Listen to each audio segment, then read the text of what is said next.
Trigonometry पढ़ने की शुरुआत 10th क्लास से होती है।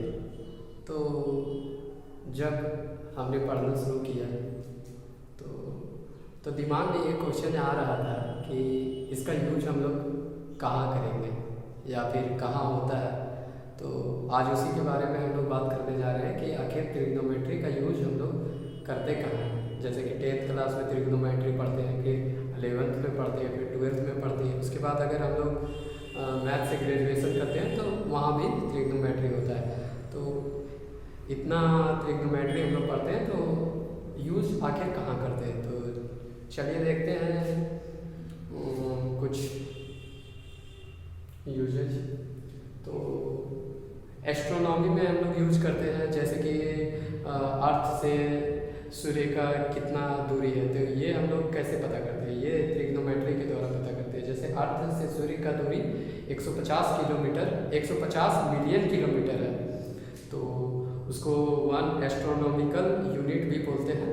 तो वो डिस्टेंस हम लोग ट्रिग्नोमेट्री की सहायता से फाइंड करते हैं। और जैसे दूसरा एग्जांपल हो गया कि अर्थ से मून का डिस्टेंस 3,84,000 किलोमीटर है, जो हम लोग पढ़ते हैं। तो ये डिस्टेंस आखिर निकाला कहाँ से गया है। तो हम लोग ऐसा तो नहीं है कि एक डंडा ले लेंगे या फिर मेजरिंग करने वाला फीता ले लेंगे और नापेंगे, ऐसा तो बिल्कुल नहीं है।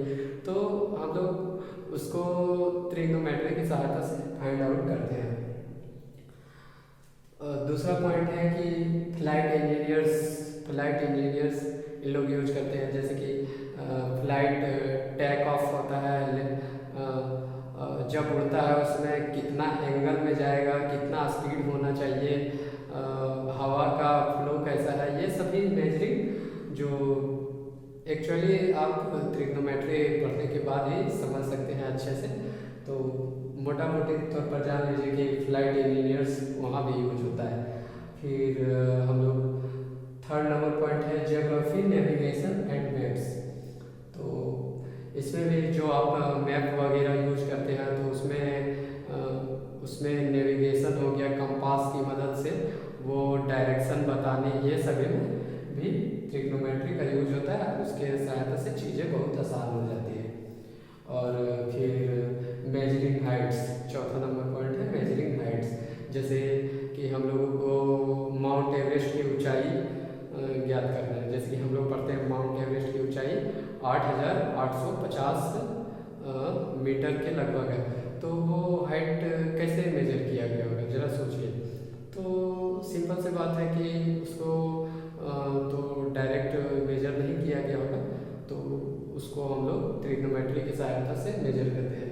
जैसे और भी बहुत बड़े बड़े बिल्डिंग हो गए और बिल्डिंग टावर, ये सभी की ऊंचाई हम लोग ट्रिग्नोमेट्री की सहायता से बहुत ईजिली फाइंड आउट कर सकते हैं।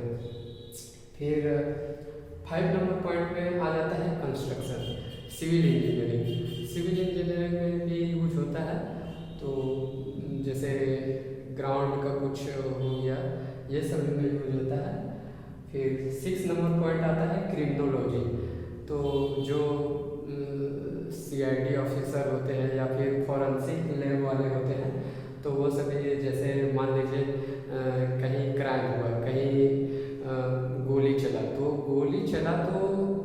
गोली जब लगा है तो कहाँ से शूट किया गया है, तो कितना एंगल में जाएगा गोली, फिर कितना एंगल में जाएगा, कहाँ प्रोजेक्टाइल मोशन होकर कहाँ लगेगा, ये सभी कैलकुलेशन हम लोग अनुमान मतलब एक पूरी जानकारी प्राप्त कर सकते हैं ट्रिग्नोमेट्री की मदद से।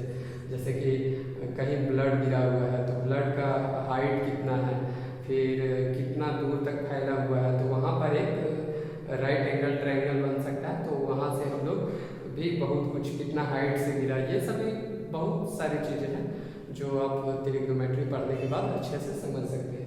तो क्रिमिनोलॉजी में भी यूज होता है। फिजिक्स और ट्रिग्नोमेट्री तो बहुत ज़्यादा यूज होगा। साउंड एंड लाइट वेव्स हो गया, ये सभी में ट्रिग्नोमेट्री बहुत ज़्यादा यूज होता है। ऑप्टिक्स हो गया। फिर म्यूजिक को अच्छी तरह से समझने के लिए वहाँ जो पाइथागोरस ने सबसे पहले खोजे थे, वहाँ भी ट्रिग्नोमेट्री का काफ़ी पैटर्न पता चला ऑब्जर्वेशन के बाद। फिर ये पॉइंट आ जाता है ओसेनोग्राफी। तो इधर भी यूज होता है कि समुद्र के नीचे कोई ऑब्जेक्ट कितना दूरी पर है और कितना दूरी पर है, उसमें रडार वगैरह लगा रहता है। फिर हम लोग वहाँ ट्रिग्नोमेट्री का यूज करके बहुत चीज़ों को भली बात है कितना दूर है कोई ऑब्जेक्ट वगैरह, ये सभी फाइंड आउट करते हैं। फिर मैथ के और भी चैप्टर जैसे हो गया कैलकुलस हो गया, अलजेब्रा हो गया, प्रोबेबिलिटी, नंबर थ्योरी, ये सभी में ट्रिग्नोमेट्री का बहुत यूज है। मतलब मीन्स ट्रिग्नोमेट्री जो है वो फंडामेंटल चीज़ है ये सभी में यूज करने के लिए। तो फोरियर सीरीज हो गया, मैथमेटिक्स का बहुत ही इम्पोर्टेंट एक सीरीज है ये, तो यहाँ भी यूज होता है। जियो फिजिक्स हो गया, ये सभी में यूज होता है।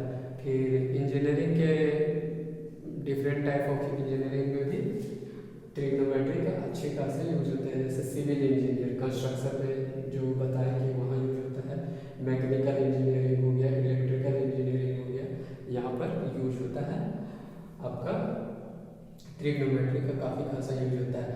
फिर वीडियो गेम्स बनाने में यूज होता है। जैसे वहाँ पर अगर हम बंदूक चलाते हैं तो वही बात आ गया कि प्रोजेक्टाइल मोशन कहाँ कैसे जाएगा, वो सभी एकदम रियल लाइफ एप्लीकेशन। तो उस टाइप में हम लोग ट्रिग्नोमेट्री यूज करते हैं, तो जो कि वीडियो गेम्स रियल लगे, ऐसा ना कि गोली हम ऐसे चलाएं उधर चल गया, ऐसा नहीं होना चाहिए। तो इसलिए सभी कैलकुलेशन पूरी तरह से करके वीडियो गेम्स वगैरह बनाया जाता है, जिसके कारण हम लोग उसके एडिक्टिव हो जाते हैं। फिर विजुअल परसेप्शन हो गया, एक्वेस्टिक्स हो गया, आर्किटेक्चर में यूज करते हैं हम लोग।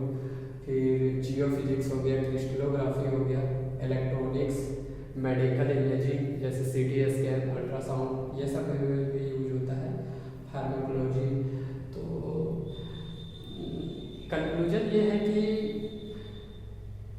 ट्रिग्नोमेट्री का ह्यूज एप्लीकेशन है। कहीं भी जहाँ राइट एंगल ट्रायंगल बन जाए, एक साइड दिया रहे या एक एंगल दिया रहे, तो ट्रिग्नोमेट्री का यूज हम लोग कुछ इम्पोर्टेंट चीज़ ऑब्जर्व करके निकाल सकते हैं। और अच्छा, फिर जैसे कि एक बहुत इम्पोर्टेंट प्रॉपर्टी ये होता है कि अगर कोई ट्रायंगल है, उसका एंगल अगर समान है, ये एक छोटा ट्रायंगल है और एक बड़ा ट्रायंगल है, तो इसके साइड्स का रेशियो जो होता है वो समान होता है। तो इस बेसिस पर भी बहुत सारे हम लोग निकालते हैं, प्रॉब्लम को सॉल्यूशन निकालते हैं। तो आशा करते हैं कि ये सभी जानने के बाद आपको ट्रिग्नोमेट्री पढ़ने में रुचि आएगी। और आज के लिए इतना ही।